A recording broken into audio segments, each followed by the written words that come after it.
तो hello guys, आज हम लोग पढ़ने वाले हैं चैप्टर 2 जो कि है sectors of the Indian economy. तो पिछली वीडियो में हम लोगों ने where are the most of the people employed तक पढ़ लिया था, लेकिन थोड़ा सा इसका मैं थोड़ा सा रिवीजन फिर से करा देता हूँ। यहाँ पर आप लोग देख सकते हो कि शेयर ऑफ सेक्टर्स दिया गया है इन जीडीपी परसेंटेज, यानी कि कितना कौन सा सेक्टर हमारा जीडीपी को कंट्रीब्यूट करता है ये सब। तो गाइस, अगर आपने पिछली वीडियो नहीं देखी है तो लिंक डिस्क्रिप्शन बॉक्स में है, जाकर के देख सकते हैं, फ्री में देख सकते हैं हर वीडियो को। ओके, चलिए हम लोग यहाँ से स्टार्ट करते हैं। Y didn't a similar shift out of primary sector happen in the case of employment. यानी कि गाइस देखिए, प्राइमरी सेक्टर में 2017-18 का डेटा यहाँ पर दिया गया है। 44% एम्प्लॉयमेंट किस चीज़ का है? प्राइमरी सेक्टर का। 25% सेकेंडरी और 31% है टर्शरी सेक्टर का। दोस्तों, इकोनॉमिक्स जब भी आप लोग पढ़ते हैं तो इसको आप लोगों को लेटेस्ट एडिशन की किताब से ही पढ़नी चाहिए, एग्जाम में लेटेस्ट एडिशन ही आएगा। और दोस्तों, ये वाला किताब कब का है? 2022 एंड 23 का। ओके, तो हमको इसी से पढ़ना चाहिए। चलिए स्टार्ट करते हैं। तो गाइस देखिए, प्राइमरी सेक्टर में ज़्यादा एम्प्लॉयमेंट क्यों है? क्योंकि टर्शरी सेक्टर में और सेकेंडरी सेक्टर में ज़्यादा एम्प्लॉयमेंट नहीं मिल पा रहा है। अब भाई वहाँ पर ज़्यादा एम्प्लॉयमेंट नहीं है तो इसमें आ जा रहे हैं लोग। ओके, तो गाइस देखिए, जैसा कि जो हमारे इंडस्ट्री है, इंडस्ट्री दोस्तों कौन सा सेक्टर का काम होता है? वो होता है सेकेंडरी सेक्टर का काम। तो जब सेकेंडरी सेक्टर में प्रोडक्शन ऑफ गुड्स, यानी कि प्रोडक्शन ऑफ गुड जब 9 गुना बढ़ गया, यानी कि 9 टाइम्स हाई हुआ, तो वहाँ पर एम्प्लॉयमेंट कितना बढ़ा? 3 टाइम्स। ओके, और जैसे ही टर्शरी सेक्टर में प्रोडक्शन बढ़ा, 14 टाइम्स बढ़ा, तो एम्प्लॉयमेंट वहाँ पर कितना बढ़ा? 5 टाइम्स। यानी कि दोस्तों, जो हमारे पास सेकेंडरी सेक्टर है उसका में एम्प्लॉयमेंट कितना 1/3%, 1/3 बढ़ा, मतलब 3 टाइम्स बढ़ा। और वहाँ पर प्रोडक्शन 9 टाइम्स बढ़ा। और टर्शरी सेक्टर में 5 टाइम्स एम्प्लॉयमेंट बढ़ा और प्रोडक्शन 14 टाइम्स बढ़ा। ओके, तो as an result more than the half of workers in the country are working in the primary sector. यानी कि दोस्तों, कंट्री में लगभग 50% से भी ज़्यादा ऊपर जो हमारे पास वर्कर्स हैं वो प्राइमरी सेक्टर में काम कर रहे हैं। और ये ज़्यादातर किस चीज़ में काम करते हैं? एग्रीकल्चर, कृषि में। और गाइस, इंडिया कृषि प्रधान देश है, आप लोगों को भी पता होगा।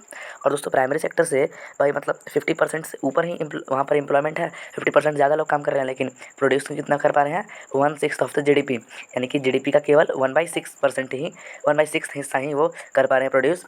और जो सेकेंडरी और टर्शरी सेक्टर हैं, ये लोग बहुत ही कम लोगों को एम्प्लॉयमेंट दे रहे हैं, लेकिन उनसे ज़्यादा प्रोडक्शन हो रहा है और वे ज़्यादा जीडीपी में भाग ले रहे हैं, यानी कि जीडीपी में उनका बहुत बड़ा ही रोल है। तो इसका मतलब क्या है कि हमारे पास जो 50% लोग हैं जो एग्रीकल्चर कर रहे हैं, क्या उनसे उतना काम नहीं हो पा रहा है? क्या उतना उनसे प्रोडक्शन नहीं हो पा रहा है? चलिए पढ़ते हैं। तो गाइस देखिए, हमारे पास जो एग्रीकल्चर सेक्टर में लोग हैं वो है अंडर एम्प्लॉयड। ठीक है दोस्तों, क्यों? क्योंकि यहाँ पर देखिए, एग्रीकल्चर सेक्टर में हमारे पास जितने लोग रहने चाहिए थे उनसे ज़्यादा लोग हैं। ओके, तो यानी कि अगर हम लोग एग्रीकल्चर में से कुछ लोगों को निकाल करके दूसरे सेक्टर्स में काम दे देंगे, दूसरा कुछ काम दे देंगे, तो उनका कोई दिक्कत नहीं होगा और एग्रीकल्चर सेक्टर का भी कोई लॉस नहीं होगा, मतलब प्रोडक्शन पे कोई इफेक्ट नहीं होगा। ओके, तो यहाँ पर हमारे पास एक एग्जांपल दिया गया है। एक स्मॉल फार्मर है जिनका नाम है लक्ष्मी। ओके, तो लक्ष्मी, एक छोटा सा उनका लैंड है, 2 हेक्टेयर्स का लैंड है, और वे सिर्फ और सिर्फ मतलब रैन पे ही डिपेंडेंट है। रैन समझे दोस्तों, वर्षा पे डिपेंडेंट है। और वहाँ पर क्या क्या क्रॉप्स वे लगाती हैं? ज्वार और अरहर। ओके, और उनके पास फैमिली में 5 मेंबर्स हैं और वे सभी मतलब साल भर उसी फील्ड पे काम करते हैं और उसी फील्ड से पैसे कमाते हैं। अब हम लोग देख सकते हैं कि वहाँ पर पाँचों के पाँचों लोग काम कर रहे हैं, लेकिन कि और वहाँ पर कोई ऐसा नहीं है जो घर पे बेरोजगार बैठा हुआ है। लेकिन दोस्तों, ऐसा बात नहीं है, उनका लेबर एफर्ट डिवाइडेड होता है। और यहाँ पर कुछ ना कुछ लोग काम कर रहे हैं, यानी कि ईच वन, अगर पर्सन सभी तो काम कर रहे हैं, लेकिन 100% फुल्ली एम्प्लॉयड कोई नहीं है। यानी कि दोस्तों, वहाँ पर अगर किसी को कह सकें कि वह यहाँ पर वो यहाँ पर रोजगार में है, तो ऐसा बात नहीं है। ये सिचुएशन किस चीज़ का है? Under employment. यानी कि दोस्तों, यहाँ पर लोग लगते तो हैं कि काम कर रहे हैं, लेकिन वहाँ पर वे अपने पोटेंशियल से लेस काम करते हैं। दोस्तों, यानी कि अगर एक किसान मतलब खेती में अकेले अगर 10 केजी गेहूँ उगा सकता है, तो अंडर एम्प्लॉयमेंट वह 10 केजी से कम उगा सकता है। यानी कि दोस्तों, अंडर एम्प्लॉयमेंट एक ऐसा सिचुएशन है जहाँ पर लोग काम तो कर सकते हैं, लेकिन अब जितना उनको करना चाहिए उससे कम कर पाते हैं। तो ये सिचुएशन इसको क्या बोलते हैं? डिसगस्ट अनएम्प्लॉयमेंट भी बोलते हैं। दोस्तों, डिसगस्ट का मतलब होता है छुपी हुई, ठीक है, यानी कि छुपी हुई बेरोजगारी, जो कि लगता तो है कि काम कर रहा है लेकिन काम नहीं हो पा रहा है वहाँ पर 100%। और दोस्तों, हम लोग लेट करते हैं कि एक लैंडलॉर्ड है सुखाराम, और वो सुखाराम क्या करता है? उसके लक्ष्मी के 2 मेंबर्स को बुला लेता है, यानी कि अपने यहाँ कुछ काम करवाता है फैक्ट्री में। यहाँ पर नीचे लिखा गया है। अब भाई लक्ष्मी का जो फैमिली है वो उससे कुछ एक्स्ट्रा इनकम कर पाएगा। ठीक है दोस्तों, क्योंकि एक छोटे से लैंड के लिए हमें 5 पीपल की ज़रूरत नहीं है। और वहाँ से अगर हम 2 पीपल को हटाते हैं तो 3 पीपल बचते हैं। अब 3 लोग भी उसमें अच्छे से काम कर सकते हैं। और दोस्तों, जो हमारे पास 2 अलग लोग दूसरी जगह पर काम कर रहे हैं वो कुछ ज़्यादा इनकम करेंगे, जिससे कि फैमिली का सिचुएशन भी ज़्यादा बढ़ेगा। ओके, अब दोस्तों, हमारे इंडिया में ऐसे बहुत सारे लोग हैं, मतलब ऐसे बहुत सारे फार्मर्स हैं जिनके यहाँ पर ये सिचुएशन है। तो अगर हम इन लोगों को कुछ काम दे देते हैं, मतलब एग्रीकल्चर छोड़ के कुछ काम दे देते हैं, तो प्रोडक्शन हमारा कुछ नहीं हो पाएगा, मतलब एग्रीकल्चरल सेक्टर में प्रोडक्शन का कुछ नहीं हो पाएगा और इनकम भी इन लोगों का बढ़ेगा, जिससे कि हमारा डेवलपमेंट अच्छे से होगा। और दोस्तों ये ऐसा बात नहीं है कि ये अंडर एम्प्लॉयमेंट सिर्फ और सिर्फ प्राइमरी सेक्टर में होगा, ये अंडर एम्प्लॉयमेंट सभी सेक्टर्स में हो सकता है। यानी कि देखिए जो हमारे पास सेकेंडरी और टर्शरी सेक्टर है उसमें भी कैसे, देखिए दोस्तों हमारे पास जो बहुत सारे शहरों में आपने देखा होगा कि बहुत सारे वर्कर्स होते हैं जो कि मतलब डेली एम्प्लॉयमेंट के लिए सर्च करते रहते हैं, डेली एम्प्लॉयमेंट के लिए खोजते रहते हैं। उनको किस चीज़ में लगा दिया जाता है, पेंटर्स में, प्लम्बर्स में, रिपेयर पर्सन में और ऐसे छोटे मोटे कुछ जॉब्स। और दोस्तों आप लोगों को पता होगा कि ये सब जो काम है ये सब ऑड जॉब्स हैं, यानी कि 100% इनका सभी जगह पर यूज़ नहीं होता, मतलब कि हमें इसका हर वक्त इस्तेमाल नहीं होता है। ये बहुत ही ज़्यादा कम चांस है कि ये सब काम मिल भी पाएँ।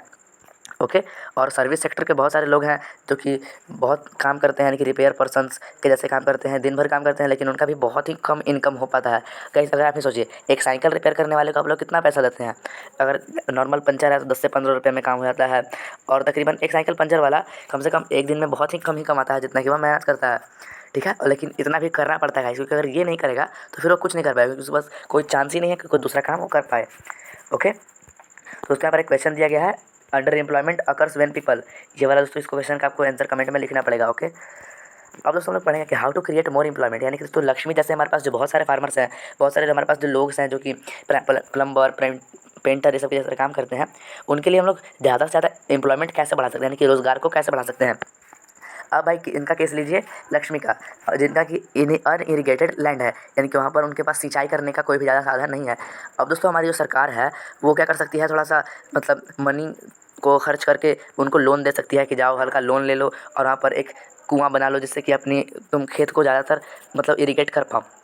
और गाइस देखिए अगर मान लीजिए कि लक्ष्मी अब हमारी इरिगेट कर पाएगी लैंड को और वहाँ पर वो रबी सीजन के दौरान व्हीट यानी कि गेहूं की फसल भी उगा पाएगी, तो वहाँ पर समझ लीजिए दोस्तों, क्योंकि उनके पास 2 हेक्टेयर लैंड था और अगर 1 हेक्टेयर में वो गेहूं उगाएगी और 1 हेक्टेयर में ज्वार और अरहर, तो वहाँ पर वो ज़्यादा कमा सकती है और वहाँ पर एम्प्लॉयमेंट भी उनको ज़्यादा मिल सकता है, क्योंकि एक पर्सन वहाँ पर ज़्यादा काम करेगा और अपना फुल वर्क करेगा। और लेट करते हैं कि वह एक एम्प्लॉयमेंट 50 डेज़ के लिए है, इंक्लूडिंग वाटरिंग, फर्टिलाइज़र, ये सब सभी। तो यानी कि दोस्तों आप लोगों ने देखा कि उनके ही फील्ड में अब एक और पर्सन एम्प्लॉयड हो सकता है जो कि इनका फैमिली का भी हो सकता है। तो और यहाँ पर हमारा रिड्यूस होगा प्रॉब्लम अनएम्प्लॉयमेंट का। आप लोग समझ सकते हैं कि मतलब गवर्नमेंट बहुत सारे किसानों को लोन दे करके उनको कम दाम पे लोन दे सकती है और उनके लिए कुछ हेल्प कर सकती है जिससे कि उनका सिचुएशन बढ़िया हो जाए। ओके दोस्तों, अब हम लोग मान लेते हैं जैसे कि लक्ष्मी तो सिर्फ और सिर्फ पहले ज्वार और अरहर ही इस्तेमाल मतलब प्रोड्यूस करती थी, अब हम वो क्या कर सकती है, वो गेहूं को भी प्रोड्यूस कर सकती है। तो इसके लिए क्या होगा, अब वो ज़्यादा प्रोड्यूस करेगी तो ज़्यादा सेल करेगी और ज़्यादा सेल करेगी तो उसके लिए ट्रांसपोर्टेशन, रोड फैसिलिटीज़ ये सब बदलवाने पड़ेंगे। मतलब अगर गाँव की रोड है तो उसको अच्छा करवाना पड़ेगा, तो और वहाँ पर ऐसे कि अच्छे से गाड़ियाँ पहुँच जाए और वहाँ पर वो अच्छे से सेल कर पाए और ख़ुद उसको बेच सके। यानी कि सब समझ सकते हैं कि अगर ऐसे लक्ष्मी की तरह बहुत सारे फार्मर जिनको कि अब अच्छे पानी के लिए सुविधा हो सके, ट्रांसपोर्टेशन के लिए सुविधा हो सके, तो इनमें सिर्फ फार्मर्स का ही मतलब डेवलपमेंट नहीं होगा, बहुत सारे वर्कर्स जो कि रोड ये सब बनाते हैं उनका भी बहुत मतलब कि फ़ायदा होगा।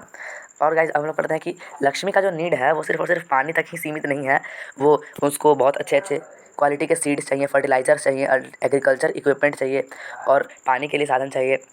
और गाइस वो गरीब है इसलिए बहुत ही इस सबको अफोर्ड नहीं कर सकती है, लेकिन अगर उसको चीप रेट्स पे क्रेडिट मिले तो वो ऐसे कर सकती है। दोस्तों मनी एंड क्रेडिट के चैप्टर में इस क्रेडिट के बारे में हम लोग पढ़ेंगे, तो उसका लिए अगला वीडियो का इंतज़ार कीजिए। और गाइस अब हमारे पास नंबर 2 वे है जिसके द्वारा हम इस क्या कर सकते हैं, आइडेंटिफाई कर सकते हैं, प्रमोट और लोकेट कर सकते हैं इंडस्ट्रीज़ को जहाँ पर बहुत सारे लोगों को एम्प्लॉयमेंट दिया जा सकता है। ओके। तो दोस्तों यानी कि आपने देखा कि जो हमारे पास दाल होते हैं, अरहर और ये ज्वार, चिकपी जिसको हम लोग बोलते हैं, तो इसको मतलब कि प्रोसेस करने के लिए, साफ़ सफाई करने के लिए, इनमें अच्छे से मतलब बहुत सारे प्रोसेस होते हैं ना, वो करने के लिए अगर हम लोग कोई दाल मिल को बैठाते हैं, यानी कि दाल मिल को कोई सेटल करते हैं, तो वहाँ पर भी लोग एम्प्लॉयमेंट ले सकते हैं। और अगर हम लोग एक कोल्ड स्टोरेज रखते हैं, यानी कि बहुत सारे फल को मतलब अच्छे से नहीं होता है कि रखने के लिए सुविधा बनवाई जाए, जिसके बाद हम उसको अच्छे रेट पर बेच सकते हैं। ओके। और ऐसे क्या होगा कि जैसे और हम लोग विलेजेस में क्या कर सकते हैं, फॉरेस्ट एरियाज़ में, जैसे कि फॉरेस्ट एरियाज़ हमारे यहाँ छत्तीसगढ़ ये सब में बहुत ज़्यादा फॉरेस्ट एरिया है, छत्तीसगढ़, झारखंड और बिहार के भी कुछ एरियाज़ में भी। तो वहाँ पर अगर हम लोग हनी कलेक्शन सेंटर खोलेंगे, यानी कि वहाँ पर फार्मर्स आकर विल्ड हनी को बेच सकते हैं, तो अच्छे से वहाँ पर हम लोग हनी को ले सकते हैं, वहाँ पर भी एम्प्लॉयमेंट दे सकते हैं। और दोस्तों वहाँ पर यानी कि ये हम लोग बहुत सारे पोटैटो, स्वीट पोटैटो वहाँ पर अच्छे से स्टोर करके उनको बेच सकते हैं और इसके बाद हमारा तो कुछ और भी ज़्यादा एम्प्लॉयमेंट बढ़ेगा। और गाइज़ हमारे यहाँ इंडिया में 60% पॉपुलेशन 5 ईयर्स से लेकर के 29 ईयर्स का एज का है, ठीक है। और out of this only about 51%, यानी कि दोस्तों, यानी कि इंडिया का कम से कम आधा लोग जो हैं 51% वही सिर्फ और सिर्फ एजुकेशनल इंस्टीट्यूट यानी कि स्कूल के लिए एक्सेस कर पा रहे हैं। और जो बच्चे 51% हैं वो क्या है, या तो वो 18 साल के नीचे के लोग हैं, या फिर अपने घर में ही रहते हैं, और या फिर चाइल्ड लेबर्स की तरह काम कर सकते हैं। दोस्तों, अगर आपके भी होटल हो गए आसपास, तो वहाँ पर आप लोगों ने देखा होगा कि बहुत सारे बच्चे चाय बेचते हैं। ये सब क्यों बेचते हैं? अपनी फैमिली के लिए थोड़ा कमाते हैं, और क्या। और गाइस, हमारे यहाँ इंडिया में एक मतलब सर्वे करने का एक आयोग है जिसका कि नाम है नीति आयोग। वो कहता है कि अगर इन बच्चों को हम लोग पढ़ाएंगे, तो अगर हम लोग इनको पढ़ाएंगे तो ज़्यादा स्कूल्स की ज़रूरत होगी, ज़्यादा मतलब मिस्त्री जो स्कूल्स को बनाएंगे, अच्छे वहाँ पर बेंचेस ये सब का काम होगा जो। तो उस अगर ये सब हम लोग करेंगे तो इसमें हम लोग 20 लाख जॉब्स को क्रिएट कर सकते हैं। और गाइस, अगर हम लोग 20 लाख बेरोजगार लोगों को रोजगार दे सकते हैं, तो आप लोग समझ सकते हो कि अच्छा प्रोडक्शन होगा, अच्छा मतलब कि इनकम होगा, ये सब समझ रहे हैं। और दोस्तों, अगर हम लोग गाँव के बहुत सारे लोग ऐसे होते हैं जिनका कि हेल्थ अच्छा नहीं हो पाता है, क्योंकि बहुत बहुत सारी बीमारियाँ आ रही है और लोगों को बीमार कर दे रही हैं, और जिनके पास पैसा नहीं है वो इलाज नहीं करवा पा रहे हैं। और गाइस, अगर गवर्नमेंट यहाँ पर अच्छे से डॉक्टर्स को, नर्सेस को, इनको यहाँ पर एम्प्लॉयमेंट देती है, तो इससे तो हमारा इन्फेंट मॉर्टेलिटी रेट घटेगा, लाइफ एक्सपेक्टेंसी बढ़ेगी, और लोग अच्छे से रह पाएंगे, क्योंकि लोग मतलब समझ रहे हैं कि लोग अच्छे से उनका हेल्थ सिचुएशन स्टार्ट होगा। और गाइस, हमारे इंडिया में जितने भी रीजन्स हैं उनका सभी का ये पोटेंशियल है कि वो एम्प्लॉयमेंट को बढ़ा सकते हैं। लेकिन गाइस, ये सब हो नहीं पाता है जल्दी, क्योंकि भाई सरकारी काम में बहुत ही देर होता है, और कई बीच वाले जो होते हैं वो पैसे खा जाते हैं। अगर गाइस बेरोजगारी मतलब अगर घूस के रूप में पैसा कम जाएगा ना, तो बहुत ही ज़्यादा इंडिया में डेवलपमेंट हो सकता है। और गाइस, जो हमारा ये नीति आयोग है, ये कहता है कि अगर हम लोग टूरिज़्म सेक्टर को बढ़ाएंगे तो इसमें हम लोग 35 लाख लोगों को भी एम्प्लॉयमेंट दे सकते हैं। तो ऐसे समझ सकते हो कि तकरीबन 500 करोड़ यानी कि तकरीबन 50 लाख लोगों को हम लोग एम्प्लॉयमेंट दे सकते हैं इन चीज़ों से। और गाइस देखिए, अब भाई इतना करने में तो कुछ टाइम तो लगेगा, तो शॉर्ट वर्क के लिए कि हम लोग क्या कर सकते हैं, एक चीज़ है जिसका कि नाम है राइट टू वर्क, यानी कि काम करने का हक।